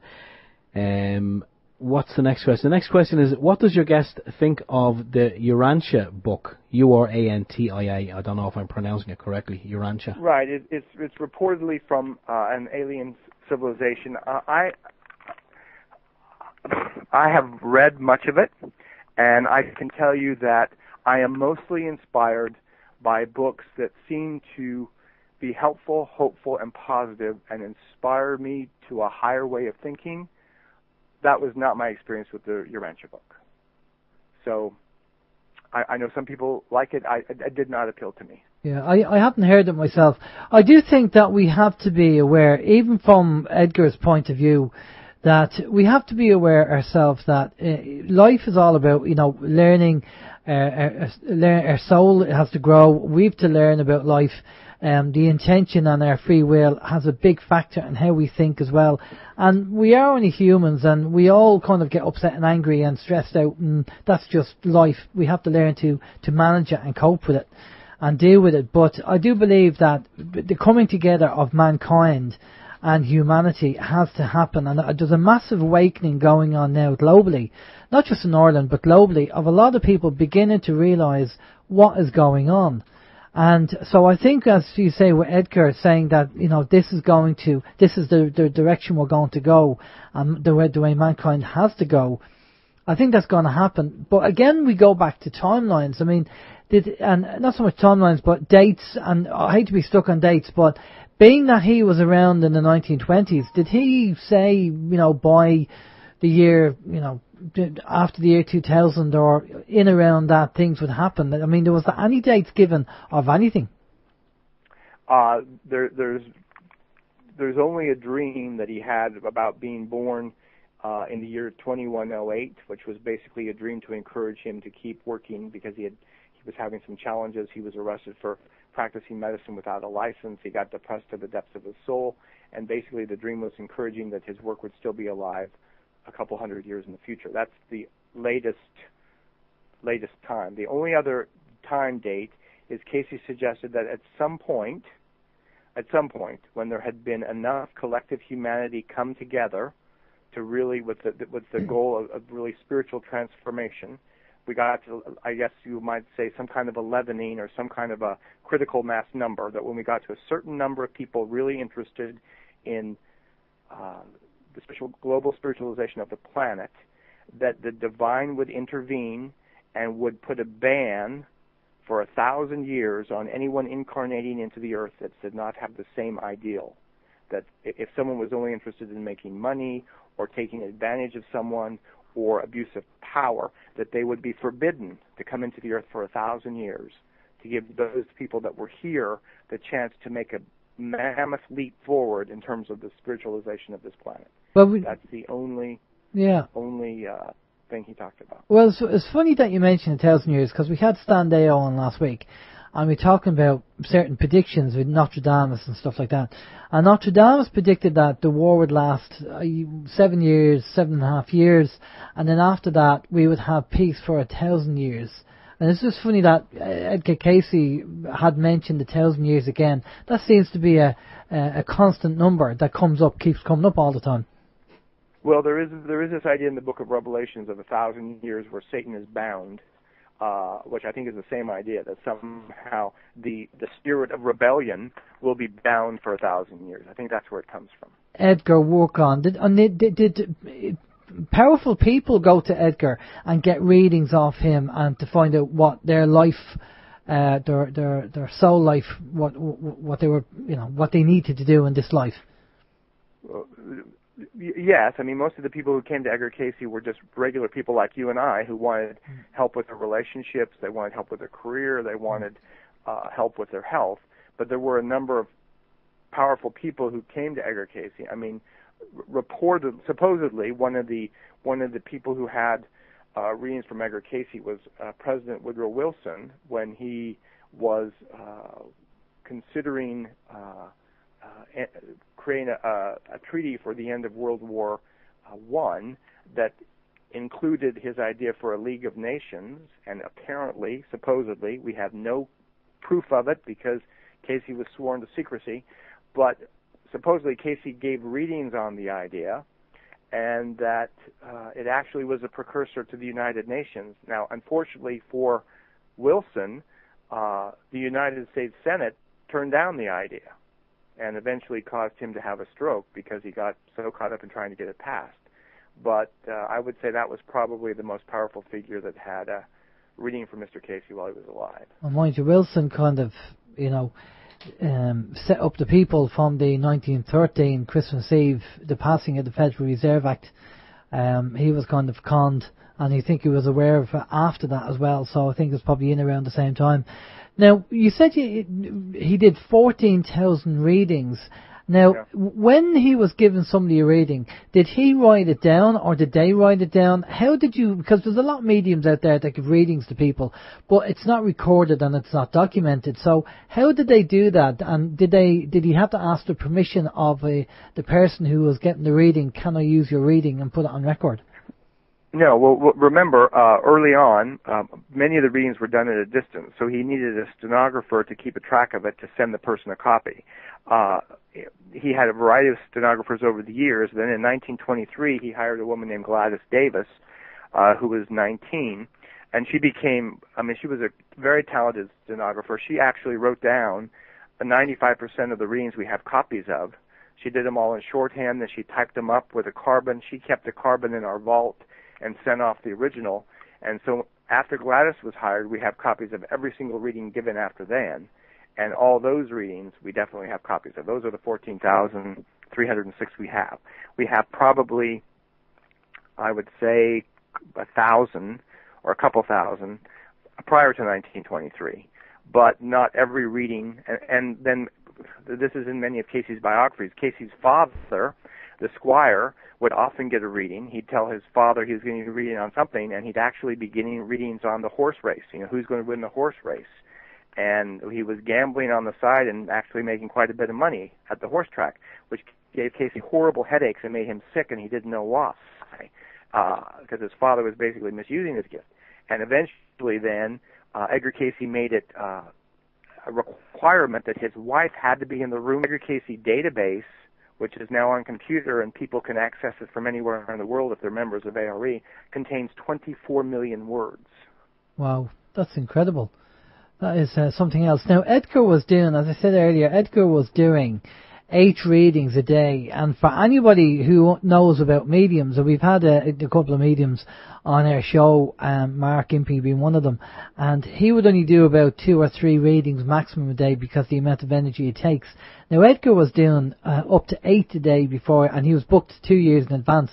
So maybe you should explain to people how much energy that takes and why that had an effect on his health. Sure. His own readings had told him to give no more than 2 a day, one in the morning and one in the afternoon. And that's really how readings were scheduled for many, many years.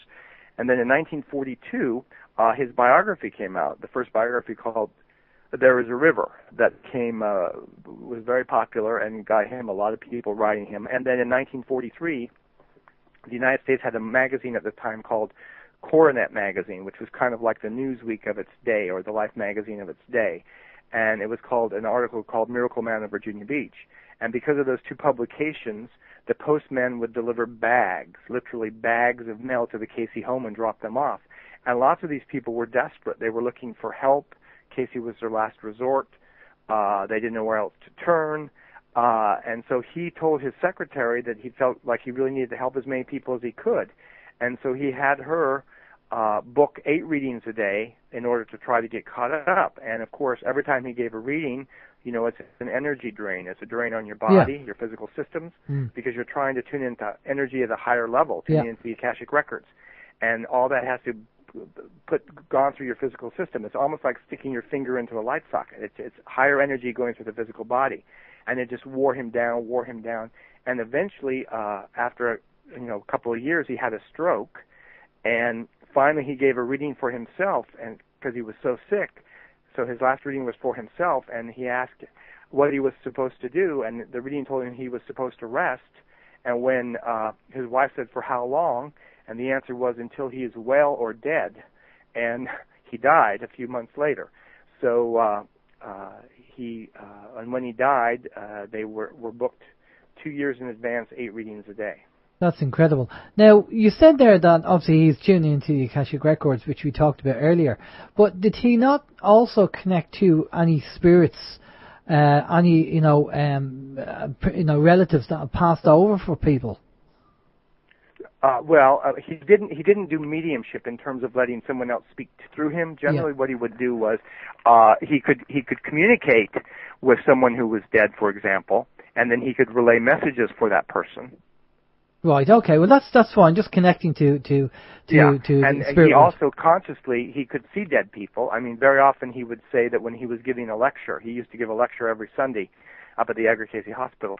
Very often he could see dead people who wanted to hear the lecture come and sit down to listen to the lecture. So he could see ghosts in a conscious state. Yeah. Well, there are mediums who see that. They don't just sense them. But they see them as well, and Edgar had that ability. Did he ever say that? I mean, was that a natural ability that he was born with, or did he develop it over time? His psychic ability? Yeah. Well, basically, Casey suggests that we take our talents with us. So that, like, if we're very good at communication, or we're very good at writing, or we're very good at being a parent, or we're very good at love, we take our talents with us. And that according to Edgar Casey, he had been a psychic for hundreds, even thousands of years, and that it had been a talent he had developed over many lifetimes. He suggested that originally he had developed it in ancient Egypt, that he had used it again in ancient Persia. He gave lots of details of those lifetimes, and he had done really well as a soul. And then about 350 years ago, he incarnated in the United States as an Englishman who had migrated to the United States named John Bainbridge. He was very psychic. Casey said, unfortunately, he used his psychic ability to gamble and to pick up loose women. And that because he had misused that psychic ability for his whole lifetime, this lifetime, when he gave a reading, he had to put himself to sleep, to set self aside. And that's really why Edgar Casey went to sleep every time he gave a reading, that we take our talents with us, but anything we've done that we might need to atone for, we have to make up for in the present. And that's why he had to go to sleep on a couch to give readings. So do you think that if people look at their life the way things are now, and they need to have a look at what occurs on a regular basis, what's the issues that they have in their life, you reckon that could be some kind of karmic seed from a previous life that they're carrying over, that they need to kind of get rid of? Or deal with. I mean, I often tell people that if you look at your problems in your life, or look at your relationships in your life, look at the people in your life that drive you crazy. Whatever you see in other people that drives you crazy can give you a clue of what it is you're supposed to be working on yourself. And then look at the people in your life that really inspire you, or you really admire. And you can see your own strengths and weaknesses in other people. And it's really from our relationships that we can learn what we need to work on. What is it we need to work on? Do I need to work on being more patient, more understanding?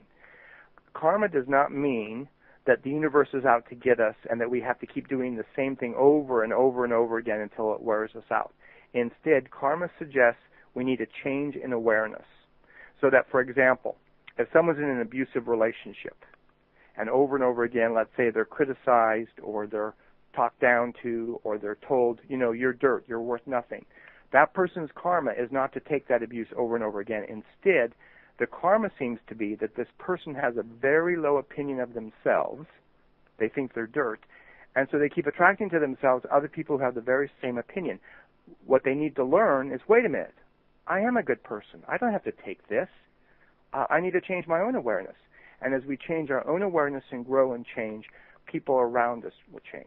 Well, this is a common problem, and something that I've come across before on my path, is where you'd have just for example, as you said, say a woman's in a relationship, and in this case, say the man, it's disrespectful, he puts her down, he says she's not good looking, da-di-da-di-da.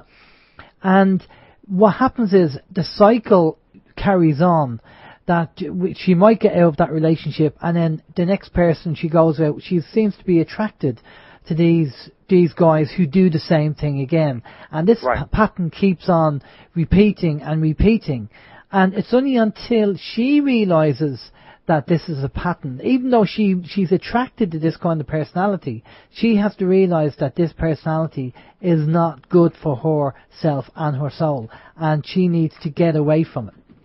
Right, and she has to realize that she deserves better, that she is a good person, that she needs to have a higher opinion of herself, and, it's all about changing her own personal awareness. Right, okay. And so if everybody looks at their life and they feel they're not confident over something or they're lacking something, they need to, obviously the partner is a kind of like a mirror, where if they're with a partner and there's something going on that they need to, what's being portrayed by the partner is the thing that they have to learn about and deal with. Yes, absolutely. And I think sometimes a partner can be very helpful at helping us to see the things that we just can't see. What is it? I mean, if I was to ask my wife, what is it I need to work on most of all? I know she has a couple of answers to that, and sometimes I don't like the answer to that. But I think she knows me probably better than I know myself sometimes in terms of what I need to work on. So that's kind of I think that's a good idea. I think obviously, if you have an abusive relationship or somebody who is vindictive and mean, you can't really ask that question because you're not going to get an objective response. Yeah. But if you have a family member, let's say, you know me, or you have a really close friend, what do you think I need to work on more than anything else? I think you can get some objective insight. Or you can write out the question, what do I need to work on at this point in my life, and dream on it and see what happens. Yeah, I have come across the dream idea, but again, if you have a partner that you can actually, who's going to be honest with you, not too honest, by the way, but if they're honest with you, and then maybe you will learn from that. Steve, do you have questions there? Yes, I do. Just where are they here now? Kevin, one of the, when we kind of spoke earlier about mediums, one of the listeners on the OYM chat room called Pop-Tart suggests that mediums, and we've actually heard this before, and it'd be interesting to hear your take on it. Pop-Tart suggests mediums are all in contact with demonic entities. They may not realize it, but we have heard before that they are in contact. It is demonic entities, even though the mediums themselves would not realize it. What would you think of that? I don't know. I wouldn't agree with that. I've had some very good mediums. We actually have mediums come to our programs. Robert Brown, who is a very good medium from the United Kingdom, from London, has been here many times. And basically, his whole work is helping people, especially people who have lost children, gain an understanding of the survival of the soul after they've gone.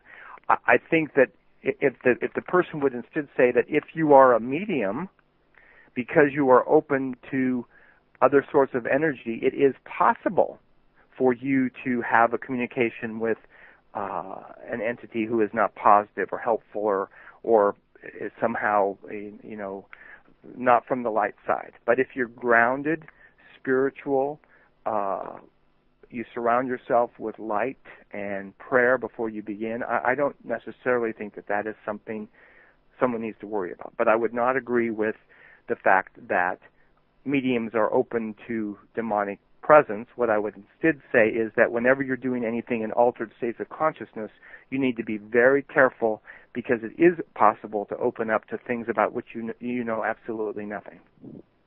Okay, fair enough. There's another question that popped up on the chat room earlier, and again, it's a little bit off topic, but it may be relevant when you spoke earlier of the pole shift, when Alan mentioned that earlier. Again, this is something that's it is a little off topic, but it's the study of flat Earth. Have you looked into that, or have you heard anything about it? What would your thoughts be on that? I'm assuming that there's a group of people who think the Earth is flat. Is that what you're telling me?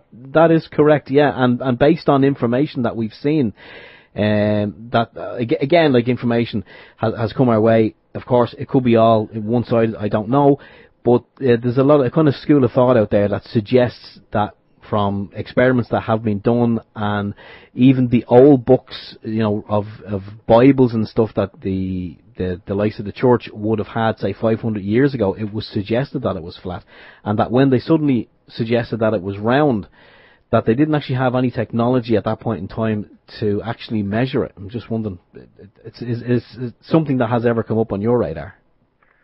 Well, I can tell you that for every scientific discovery, there is a detractor, whether it's landing on the moon or the fact that the Earth revolves around the sun.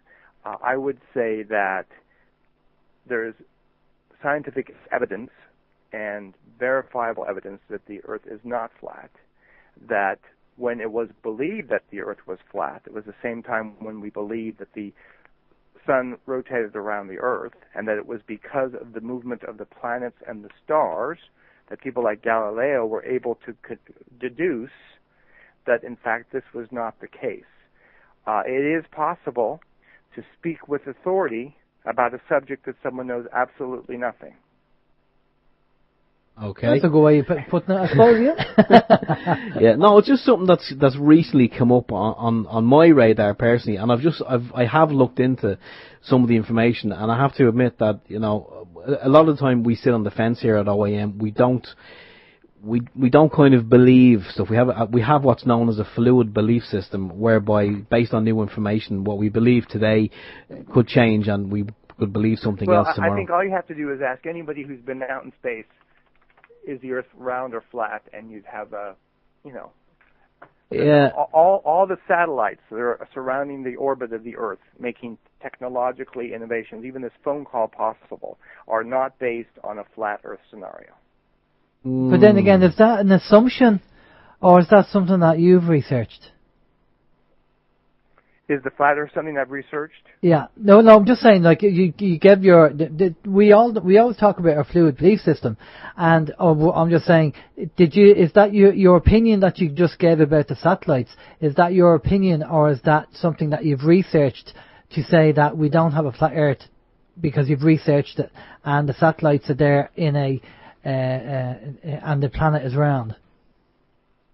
I have not researched it, no, nor have I researched whether or not there was really a moon landing, because there are so many things that really need to be researched that does not raise itself up on my radar. Yeah, no, that's okay. It's just, this is why we talk about a fluid belief system, and the difference between an opinion doesn't make it fact.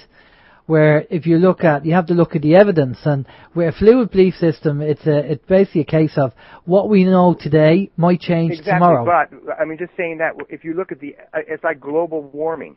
95% of the scientists on this planet are convinced scientifically that global warming is being assisted by humankind. There are 5%, maybe maximum, who do not believe that.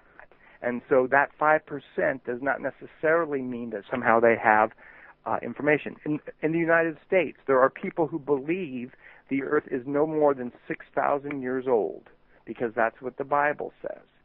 Just because there's a group of people that believe it and have biblical texts to prove it does not make it so. When the preponderance of evidence, the preponderance of scientific inquiry suggests that something else is completely different. Yeah. No, I totally agree, and this is a great thing when you have a subject matter that you can have a chat about and debate openly. Have an open mind to it and not be stuck in a belief system, but just be able to debate it. And it makes a good intellectual conversation. And funny enough, I was down last Monday, I went down to a friend of mine who wanted me to meet a lady that was down from Donegal. And for about 3 hours, we sat out in the sun. It was a lovely day, during the week. And we just talked about everything and anything. A very open-minded conversation. And no disagreements, no arguments, just talked about everything and anything and just threw it out there. And it was just refreshing, a good, refreshing intellectual conversation. And that's what I enjoy. I can't, maybe Steve's the same, I can't sit down and talk about, the day-to-day, the soaps or, trivial stuff, because it just doesn't interest me whatsoever. And when you get an invite to family functions and I normally pass them up and go, well, no, I'm sorry, I won't be able to go because I can't sit down and talk crap, basically. It has to be stimulating. Now, with the Edgar Casey, what's your plan for the future with the centre? What you're planning to do? Have you more trips planned? Can people become a member? How do they get in touch? Do you have seminars they can contact? Absolutely. People can go to our website, edgarcasey.org. They can join membership online. Our magazine gets delivered electronically. They can take part in an e-group, an online discussion group. We have books, all kinds of books that are available on Kindle or other e-readers. We do programs around the world and online. It is an incredible organization, and regardless of your field of inquiry or study, people just like you and I, 60, 70, 80 years ago, ask Edgar Casey about their health or their relationships or how they could get guidance from their dreams or whatever it might be. And really the goal of the organization is to help people change their lives for the better physically, mentally, and spiritually by having come in contact with the material. And so as CEO, one of my goals is to make the Edgar Casey information readily accessible in a variety of languages, instant access by the touch of a computer, wherever you might be, sometime in the near future. And if people want to see these readings that Edgar has done, do they have to go to the centre or are they online? Can you search them? If you're a member, you can actually look at all the readings online. And if you're not a member, you can go to edgarcasey.org, and we have hundreds of pages of actual readings information that's available for anybody to look at. Right, and is there a membership fee? How much is that if people are interested? The online membership is $39 a year. I'm not sure what that would be in pounds, but it's $39 a year. Well, that's about €25. Okay. I'd say around €25 if it's $39. It's about €30 maybe. It's actually the exchange rate's gone up and down. It's probably about €30. I'd say 30 odd. But that's very good for somebody who's interested in Edgar Casey to actually pay the fee and actually have access to all his readings. That's right. That's very good. The 24 million word database. It's amazing. Even now I get information from the readings when I'm looking for help for something. It's just an amazing source of information. And the books that Edgar came out with, are they still available? Are they still being published? We have a publishing company. Yes, every year we publish new books. We also publish books that are just topically related, nothing but Edgar Casey readings, like the book Earth Changes by Edgar Casey is just basically a collection of Edgar Casey readings on that topic. Whereas books about Edgar Casey, like Contemporary Casey, which is basically one of my most recent books, is an overview of 24 of the major topics in the readings in just straightforward language, like what he said about the Akashic Records, what he said about what we can learn from our relationships, what he said about what we can learn from our dreams. Things like that. Okay, and if Edgar was sitting beside you, and we have about 5 minutes left, what would Edgar be saying? What advice do you think Edgar would give us or give the audience regarding our life and what's going on the planet at the moment? I would say that probably he would remind us all that the Creator has a depth of love for us regardless of what's going on in our life, that we can get guidance from God, from the universal forces, for whatever decision we might be facing, that we're never truly alone, that all we have to do is just get quiet and centered, whether it's in our dreams or meditation, and we'll be led to what we need to do, or understand why we're going through something right now, and that ultimately our life right now can be purposeful. All we have to do is make the right choices, apply the best we know, and our next step will be given. Excellent. Well, that's very good information. And I think going back to what you said earlier about the intent, people's intent, and and what they do. It's we have talked about this, about the flow of energy as well, especially when we've interviewed a medium. And energy is very, very important. And how you use that energy. Now, I know everybody has a different point of view of karma. We've had a guest on, Ralph Ring, who's an expert in natural law. And he said karma is a universal law like gravity. And, if you walk off a building and don't believe in gravity, gravity doesn't really care whether you believe it or not. You'll fall and hurt yourself. And karma is energy, is the same way.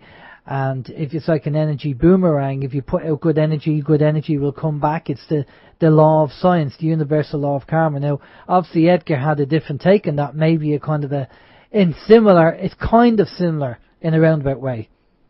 Well, it's similar in that everything that we do is going to come back to us, but basically it's directed to us. So that Casey would say we don't necessarily have karma between people, that there's only karma in relationship to someone, my karmic memory in relationship to someone, and that I'm constantly dealing with my own karmic memory, but basically that's all it is. It's not necessarily a debt that has to be overcome, or some kind of a destiny that I'm faced with, that I have this pool of memory that I'm interacting with in the present, and I need to use my free will and my choices and the best I can do to change whatever I did in the past, so that I don't make the same mistake again. Okay, excellent. So just based on energy and flow, if people are having a fairly, easy life, when I say easy life, not too many crises, not too much of a crisis in their life. There's a few bumps along the way, but nothing major. And then other people are having major issues in their life. Do you reckon that that's obviously the karmic seed coming over, and that's something that needs addressing because they're being told something? Well, I would be hesitant to decide who is having an easy life and who isn't, because we often don't know what's actually going on inside that person's life. And there is this idea in some Asian, some Buddhist thought, that every 7 to 10 lives, the soul gets kind of an easier go at it, kind of as a rest period because of all the other hardships he or she has been through. So I think that when we look at life, if we just look at life as 80 to 100 years now, and we see all these inequalities, yes, it does seem like there's people who are having a favorite time, an easier time, a harder time. But if you look at it over a period of thousands of years, it all gets negated somehow. That you can't look outside yourself in terms of what someone else is experiencing. All you can really deal with is what you're doing, how doing the best you can, dealing with what comes your way, and all those choices and decisions will help move you to wherever you need to go. Yeah, no, that's a good point. I think Steve has one more question for you there, Steve. Not so much. Well, it is kind of a question, and it's to Kevin, and it's also to Alan, to you as well. But this one came in from People's Internet Radio on the chat room there. It was more of a comment, but I think it makes an interesting question. Although at the end of the show, I'm not sure how much time we can devote to it. But the comment says, seeking spirits to guide you, obviously as in a spirit guide, is forbidden by God. Why would that be, do you think? Well, in the Bible, Yeah. Basically in the Bible, there's this idea that you shouldn't go seeking spirits for guidance. I'm not recommending seeking spirits for guidance. I'm recommending seeking guidance from your own higher self, from the divine within, from your dreams, from your intuition, from doing the best that you know to do. I do think that people can go to a psychic and get helpful guidance, and you can tell if that guidance is helpful if it somehow empowers you to do the best that you know how, or gives you encouragement to keep going. But I'm really wary of anything or anyone that has a black or white system for anything. I mean, the Bible itself is filled with all kinds of people getting guidance from their dreams, guidance from angelic presence or spirits, guidance from things outside themselves. So just because there's one sentence in one place doesn't negate the rest of the Bible, where in fact people are getting help from spirits and dreams and all kinds of things. So life is not a black or white thing. Life is very much a learn as you go, do the best that you can,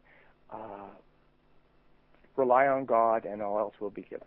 I think that sums it up, Kevin, and I'd just like to add that, look, if you're given information and it's good and it's positive, then go with it. But if it's negative, ignore it, because it's coming from the wrong source. Because exactly. if it helps you become a better person and deals with people better, then it's no less or no more worthy than advice from a trusted friend. Exactly, yeah. And if it's negative and telling you to do things that you shouldn't do, then it's coming from the wrong source. You have to use your own common sense on that, you know. But Kevin, listen, we've reached that time. A big thank you for coming on the show. It's great what you're doing there with Edgar Casey. And all the kind of, I mean, it's brilliant that people can access that information, even though Edgar died such a long time ago. And you're keeping the flame going with Edgar. So fair play to you for doing that, and it's great that you're doing it. I take my hand off to you on that. Thanks for coming on. I'm going to pass you over to Steve, and Steve's going to get all your links so people know where to contact you. Steve. Yeah, again, Kevin, I want to echo what Alan has said. It's been good information. It's kind of lit the chat rooms on fire with comments and questions, which is always a good thing, and it's inspired some healthy debate as well, which we like, and again, thanks for sharing the information. I'm guessing, as Alan would normally say, we're probably going to have to maybe schedule a part 2 at some point in time, because there's probably a lot of ground that we actually haven't covered or haven't had time to cover. But in the meantime, if anyone wants to find out more information, I know that we do have the link here, edgarcasey.org, which I am going to post up on the website. But is there any other medium? Do you have a YouTube channel or anything like that, Kevin? We do, actually. If you go to edgarcasey.org, we have a YouTube channel with more than 100 programs on it. It's actually at the bottom link. Or you can just go to YouTube and type in Edgar Casey. So basically, all the links will be on the website, so? Right. At the bottom of the website, there's other links to the YouTube channel, to our Facebook site, to our Twitter feed. Absolutely. Brilliant. Excellent. Excellent stuff. All right, Kevin, listen, thanks a lot for coming on. Just stay with us there for a minute while we go over to a piece of music. We'll be back after this. This is Open Your Mind Radio on OYMradio.com, UnitedWeStrike.com, and PeoplesInternetRadio.com. Okay, we're back. A little bit of Alan's music collection there. Herman's Hermits, I'm into something good. Yeah, Alan was dancing around the studio here. Yeah, Zimmer Vame in hand. Yeah. Now, I hope everybody, and we're just talking to the people in Ireland at the moment, got all your water packs this week. Your bills, you mean? Yeah, the bills, the water bills. The bills are alive The bills with the are sound alive. of music. Yeah, there seems to be kind of a debate as to, you know, there's people going to burn them, some people are going to do return to sender, as Steve said earlier on the show. And, we will try and track that chap down and maybe find out why. Yeah, well, that's to say, I haven't done anything with mine just yet. I'll leave it sit there until I find out for definite, like, which is the best way to go, return to sender, or some other way that we aren't aware of just yet. So anyone who kind of tuned in at the beginning of the show will know that I did post a link at the top of the chat room, and the chap who commented on it, Liam is his name, I have emailed Liam, and I'm going to see what information he sends back. So hopefully we'll have something for next Sunday show in relation to that. Okay. On next week's show, we have Irene, the Plan of Attack is the Irene and David on, and we're going to be talking about sovereignty. Now, you might have heard, and then again, you might not have heard these people called a skirmish government jurisdiction. And I believe it's over in Canada. And Irene has been in court and dealing with the judge and, you know, obviously dealing with, is this a criminal or civil matter? I'm a sovereign person, blah, blah, blah, blah, you know the rest. So if you want to go over and see what they're up to anyway, the website is www.sovmishgov.org. So sovsqueamishgov.org. the actual, it's there, Steve, if you want to get it on the end of the script there, just to, from a typing point of view. Steve's going to put it up in the chat room as well. So you can pop over. But we're going to be talking about Irene and David. I think they've set up their own government or jurisdiction over there. And basically they're not recognising the current system. And she had a run-in a few times, I believe, with the system and won. So Irene and David are going to come on and they're going to talk to us about that next week. That's the plan of attack. And we'll find out more about it. Because if we could set up our own government in some kind of form or way over here in Ireland and make the existing system redundant, then that's going to be a good one for us, because the current system's not working. We all know that. The current system is there purely from a revenue stream point of view and paying these high-powered parasites. And that's my own opinion, not the opinion of OYM, but I believe that they are parasites. And we are paying through the nose, and, you know, apart from the currency being devalued and we're getting less for our money, and these bills are still going to be coming in.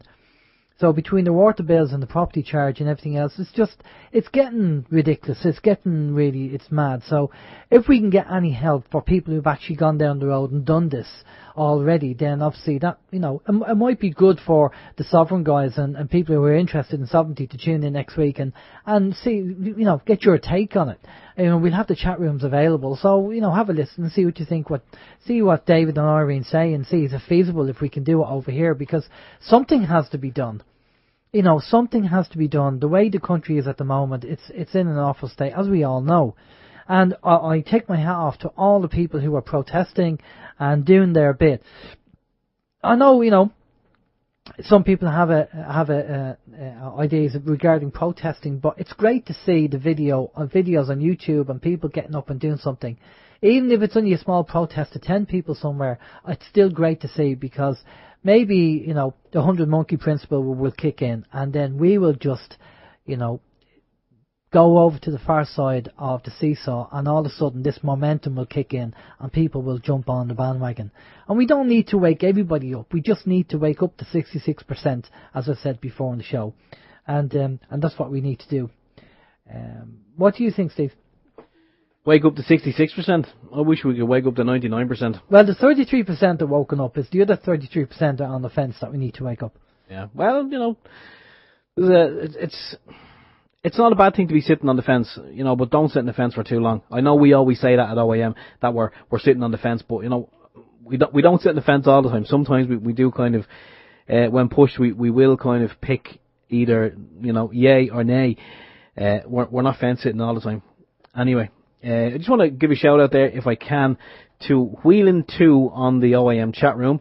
I'm not sure if I'm supposed to read this out, but Wheelin2 is going to Bray Court tomorrow morning, representing the hub for the very first time, and is probably a little bit nervous. So we want to say kudos from everyone here at OYM and also People's Internet Radio. We're all rooting for you, and fair play.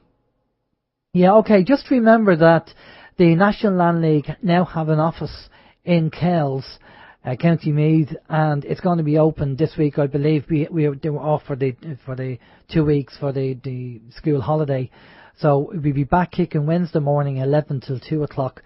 So if there's anybody in Kells, the one thing I noticed, and I could be wrong on this, but there seems to be an awful lot of people more kind of in Dublin than out in the country that are going to court. Now, I know I've been down to Trim Court and there was like 100 and odd cases and whatsoever, but there seems to be an awful lot more people going to the likes of the hub in Dublin and not afraid to do that, where people on the outskirts of Dublin or maybe in the counties are more reluctant to actually go and speak to the people, you know, the regional offices of the hub or the regional offices of the National Land League. And I don't know if that's your experience, and you find that, let us know. If not, then we could be wrong, but I just sense that there's more people in Dublin more inclined to actually go to the hub or maybe National Land League down there and to try and get a solution to the problem, where out in the kind of the counties there seems to be less of that, and just people going to court without actually speaking to anybody. Maybe the pride thing is involved, I don't know. I mean, most of us are all struggling in some form or some way, paying bills and, not being able to afford bills and robbing Peter to pay Paul, and, we're all in the same boat, and so it's, we just have to work together and try and help each other as much as we can. I think that's the only thing we can do, because it's us at the end of the day that we rely on, so we have to make the effort. We have to go and do what we can. Yeah, absolutely. That's what it's all about. Just helping. I mean, as Kevin said there, sometimes it may be your destiny. You may not even realise yet. It might come to you in a dream. If you have a dream about going to the hub or one of these organisations and offering your services, or just seeing what you can do, when you wake up from that dream, put it into action. Just go for it. I mean, at the end of the day, you've absolutely nothing to lose.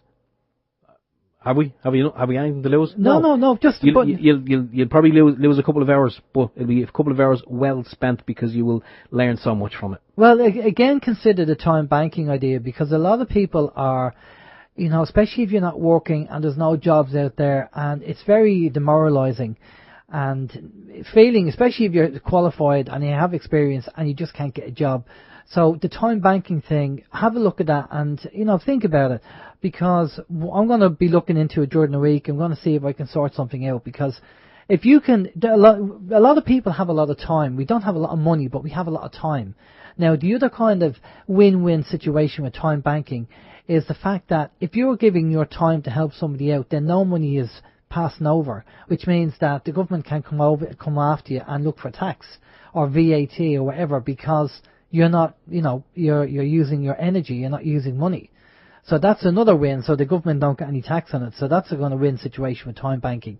And there's a lot of people, and your own morale, your own self-esteem could be boosted by doing this. And that's why I said even joining the local National Land League or the local hub offices and getting involved and helping out on a volunteer basis does boost your own morale and your own self-esteem. So, consider that.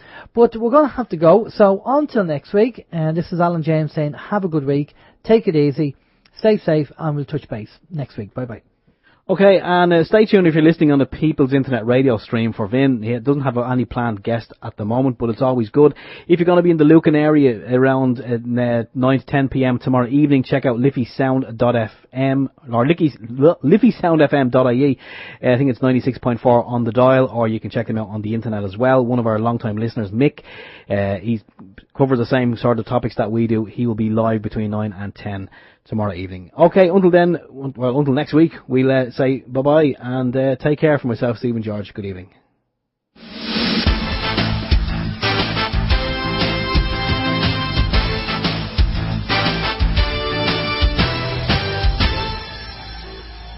Open your mind.